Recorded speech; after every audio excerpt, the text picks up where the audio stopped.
Au nom du Père et du Fils et du Saint-Esprit. Amen.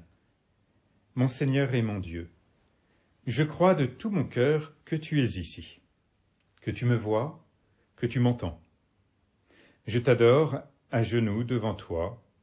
Je te demande le pardon de mes péchés et ton aide pour faire de mon mieux ce moment de prière.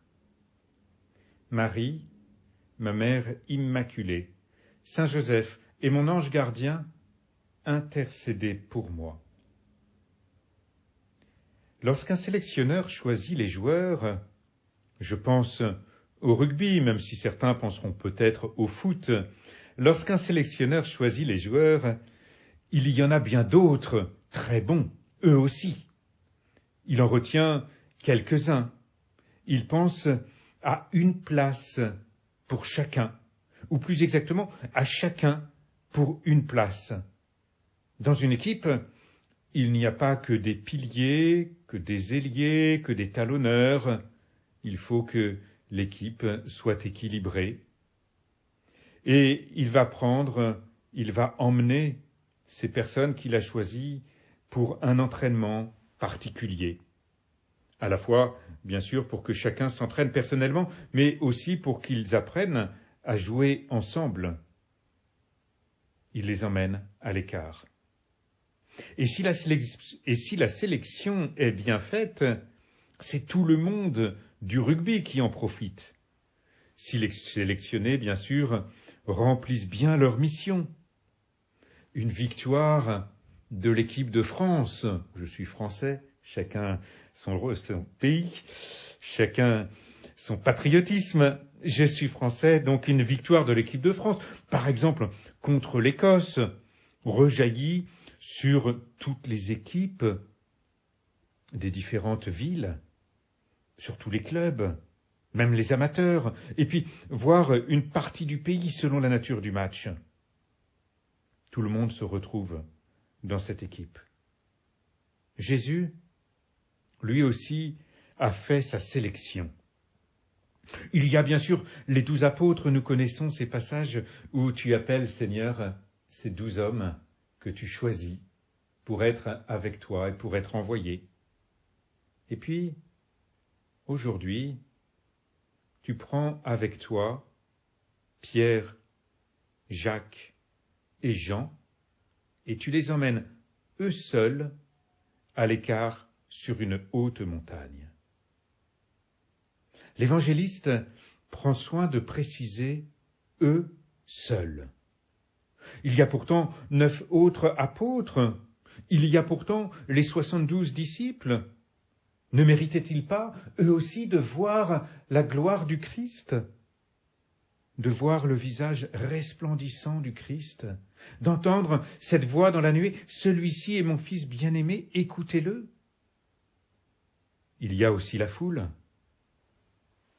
Ce n'est pas selon les mérites que le Seigneur choisit telle ou telle personne. C'est un choix libre. Eux seuls. N'y a-t-il pas de jalousie du côté des 9 autres ? L'Évangile ne le précise pas. Ici. À d'autres endroits, nous nous souvenons qu'ils se disputent pour savoir qui est le plus grand. Jésus choisit Pierre, Jacques et Jean et les emmène, eux seuls, à l'écart sur une haute montagne. Il les a sélectionnés, si j'ose dire, pour confier une mission à chacun. Pierre, ce pilier, si j'ose dire, pour reprendre l'image du rugby, ce pilier de l'Église, tu es Pierre, et sur cette pierre je bâtirai mon Église.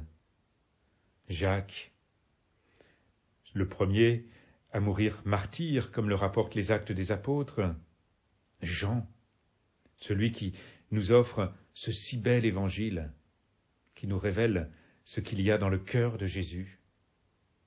Pierre, Jacques et Jean, eux seuls. Jésus les prend avec lui, pour les mettre en condition. Comme un sélectionneur met ses joueurs en condition. Il les met en condition aujourd'hui, en leur permettant de contempler sa gloire, afin de les emmener, eux aussi, un peu à l'écart, à Gethsémani. au moment de son agonie, avant la croix. Ils ont eu 2 préparations particulières pour vivre ces événements. Et nous-mêmes, nous sommes comme des amateurs fiers de l'équipe choisie, surtout quand elle réussit. Et nous sommes fiers, donc, de ce trio que Jésus a retenu. Notre foi est fondée sur leur foi. Nous sommes fiers de cette équipe. Nous sommes fiers de notre Église, fondée sur les apôtres. Elle prend des coups quelquefois. Elle est parfois pleine de boue. Les maillots sont déchirés, sales, bien loin de la blancheur resplendissante que Jésus renvoie sur cette montagne. Il est le Fils bien-aimé. Il est celui qui partage éternellement la gloire du Père. Lumière, née de la lumière. Nous sommes pécheurs. Et notre Église, si elle est sainte, elle est faite aussi de toi et moi, qui sommes pécheurs.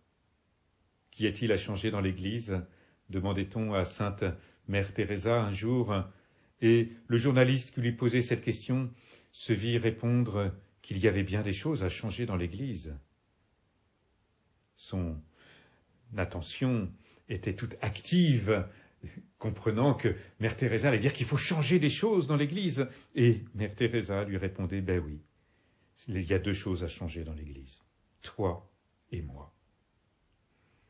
Il nous faut aimer l'Église, parce qu'elle a été voulue par le Christ. Il a choisi des hommes. Ils ont été sélectionnés, non pas parce qu'ils sont parfaits. Il n'y a que Jésus qui soit un homme parfait, Dieu, vrai homme. Mais ils ont été choisis pour aujourd'hui, encore. Aussi, en retenant cette image de ceux qui ont été choisis, sélectionnés par le Christ, nous pouvons prier aujourd'hui pour le pape, notre pape, François, pour les évêques, notre évêque, pour les curés, notre curé. C'est-à-dire, ici, le pape, les évêques, les curés, tous ceux qu'il a choisis pour être nos pasteurs en son nom, pour nous conduire en son nom, qui ont reçu de lui une mission particulière. Oh, il est facile de taper sur une équipe qui semble ne pas y arriver.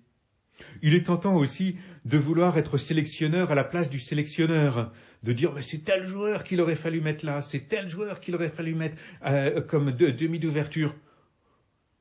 Ayons confiance en Jésus, qui a choisi nos pasteurs, notre pape, notre évêque, notre curé. Ayons confiance dans les pasteurs. Alors peut-être que notre confiance dans les pasteurs a parfois été blessée, ici ou là, à cause d'affaires d'abus comme nous avons pu connaître ces derniers temps. Ça fait longtemps, mais ces derniers temps, beaucoup d'affaires ont été révélées. Et tant mieux qu'il y ait ce travail de vérité qui se fasse. Tant mieux. Rendons grâce à Dieu. Mais à cause de ces cas graves et douloureux, certains, nous le savons, ont renoncé à toute confiance possible dans les pasteurs. N'oublions pas que parmi les 12, il y a un Judas qui livre Jésus et refuse de se repentir.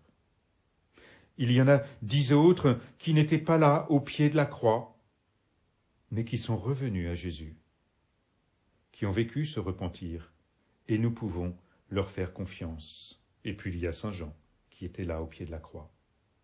Notre foi est fondée sur la foi des apôtres, de ceux que Jésus a choisis. Oui, Seigneur, nous te faisons confiance. Jésus a choisi certaines personnes, comme Pierre, Jacques et Jean, pour leur révéler sa gloire et leur confier une mission. Eux seuls. C'est en toi, Jésus, que nous mettons notre confiance quand nous accueillons les pasteurs que tu nous donnes. Nous savons, comme le dit l'auteur de la lettre aux Hébreux, qu'ils auront à te rendre compte de la manière avec laquelle ils auront géré le troupeau.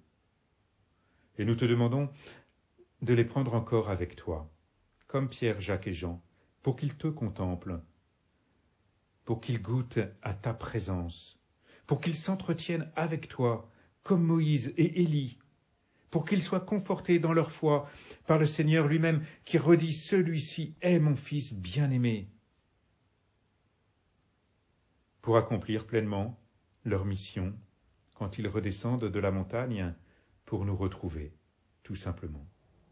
Merci Seigneur, d'avoir sélectionné Pierre, Jacques et Jean, d'avoir sélectionné tes pasteurs et de les envoyer vers nous pour témoigner de toi, de ton amour, de ta splendeur, du fait que tu es le Fils bien-aimé, resplendissant de gloire. Je te remercie, mon Dieu, des bonnes résolutions, des beaux désirs et des lumières que tu as semées dans mon cœur pendant ce moment de prière.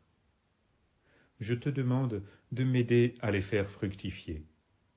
Marie, ma mère immaculée, Saint Joseph et mon ange gardien, accompagnez-moi toujours en chemin.